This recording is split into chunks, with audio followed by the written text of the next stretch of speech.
I have been junk journaling and making junk journals since 2013, and it's definitely been the most creative, beneficial, satisfying, and long-standing hobby that I've ever had. The thing that I love most about junk journals is that they are ever changing. They can be whatever you need them to be, depending on the season of life that you're in, your creativity, your current interests and needs, how much time you have available, and your energy levels. They can also be something that's made from very little, so they're very accessible to everyone.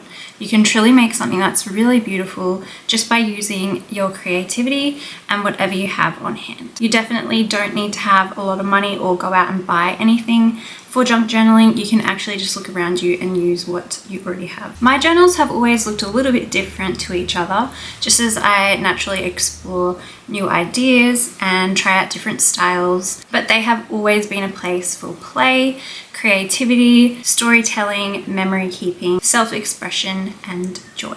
Today, I'd like to show you some examples of junk journaling through my own personal completed junk journals. Hopefully this will give you some tips and tricks to get started, or if you're already familiar with junk journaling, maybe it will just reignite some inspiration for you. So the term junk journal actually derives from when people started making journals that were purely made out of things you would consider to be junk. So people started to bind journals together out of all sorts of things like packaging, used wrapping paper, greeting cards, paper bags, cardboard, and things like that. They were often made from things that they'd already had a life, or they'd already been used and were now ready to be recycled. So instead of throwing it away, people would bind it together into a journal, and that was what was called a junk journal. Now, of course, over time, like most things, this evolved naturally because people naturally start experimenting with including a larger variety of materials like scrapbook papers and printable papers, a more broad variety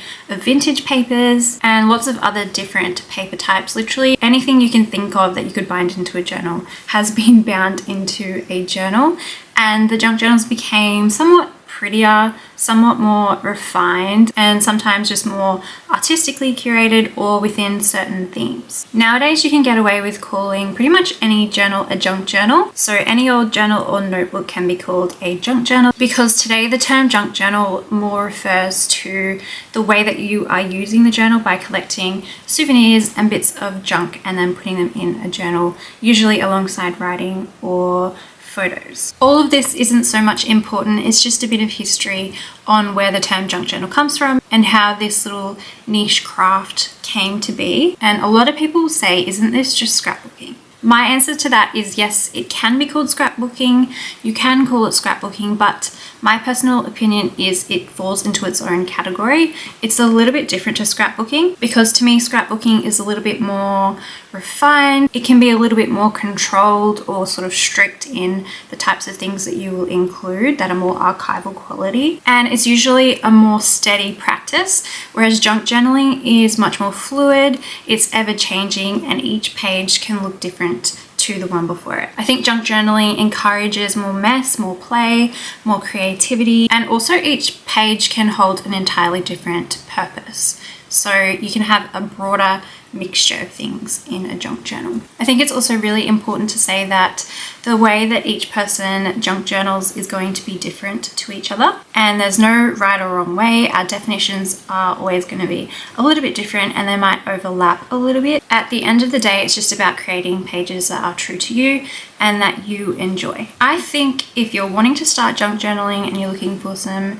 general rules or guides to follow just to get started, the best thing that you can really do is look inward to yourself and figure out why it is that you feel drawn to start a junk journal. Try to identify what things intrigue you and also what you would like your finished journal to actually look like, or what you would like it to hold. So what the purpose of your junk journal would be. By that, I don't mean putting pressure on yourself to stick to a certain aesthetic or make every page look amazing, but to actually just give yourself a more realistic idea of what your journal will contain and how you will use it. It's definitely okay to look at other people's journals and to draw inspiration from them, but my biggest piece of advice would be to just check in with yourself and make sure that that style actually aligns with you, and think about how you can take that inspiration and change it to make it your own, so that your pages and your journal ultimately can become something that's actually meaningful to you and your life. So for example, for me, I have figured out over a long time, I want my finished journals to hold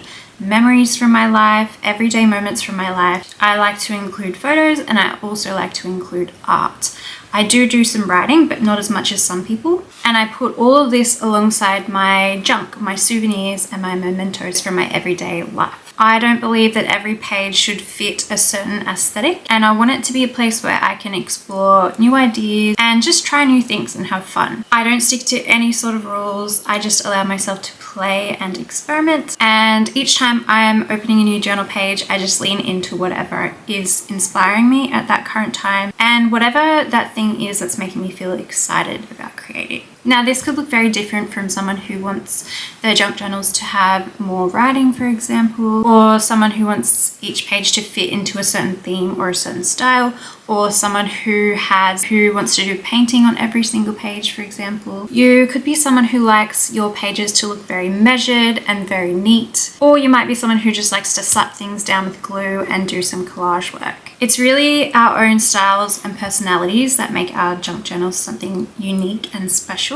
And the more you journal and the more you practice, the more you'll fall into your own natural styles and find your flow with junk journaling. I personally love making my own junk journals from scratch because it means that the journal that I'm using is already somewhat prepared for me, and it's also already tailored to my own personal styles and tastes. So as well as being super unique, it's also suited to my own personality and my own style of junk journaling. When I'm binding a junk journal from scratch, it can look like however I want it to look like. I can make the cover look really unique and interesting, and I can include pages that are suitable for my own purpose. So the pages are already tailored to fit my own personal style, my tastes, my interests, and the purpose that I have in mind for that particular junk journal. Another reason why I love it is because every page is different, so it gives me this broad variety of papers to play with. Having pages that are all a little bit different gives you a different starting point for each page. It kind of breaks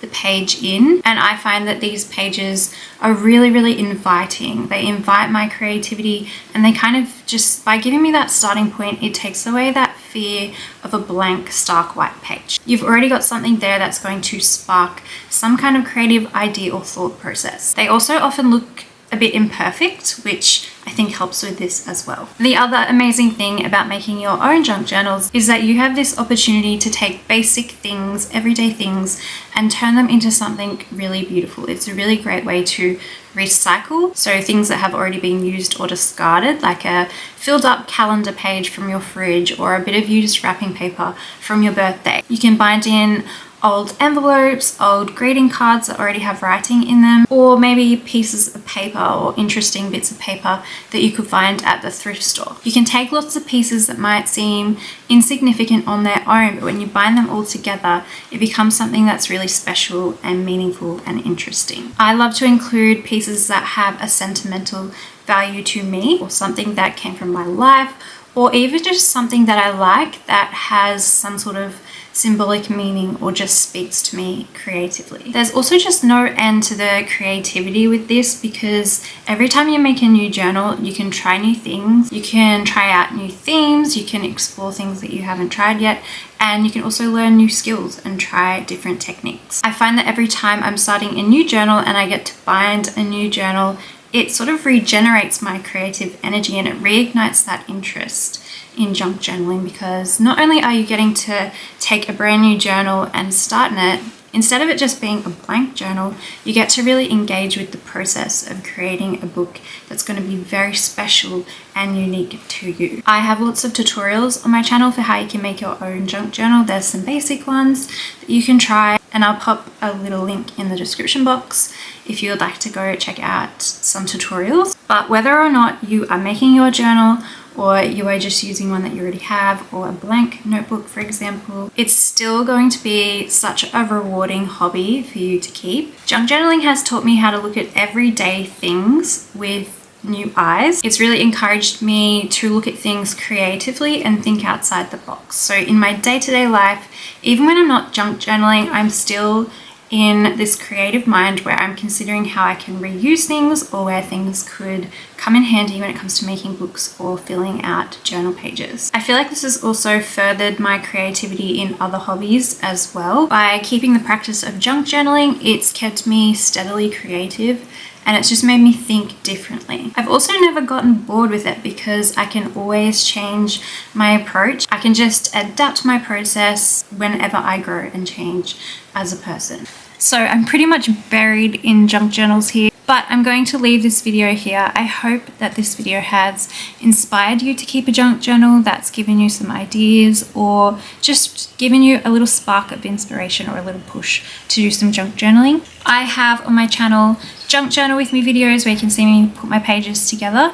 I have a playlist for making your own junk journals. I also have lots of other tutorials, how-tos, and flip through videos as well. So if you are wanting to continue getting a little source of inspiration for your junk journals, make sure you check out my channel and make sure you are subscribed. If I can help you with your junk journal journey in any way, please feel free to leave me a comment or send me a message. I would love to help you get started or answer any questions that you might have. Thank you for stopping by my channel today, and I hope to see you again soon in my next video. Bye for now.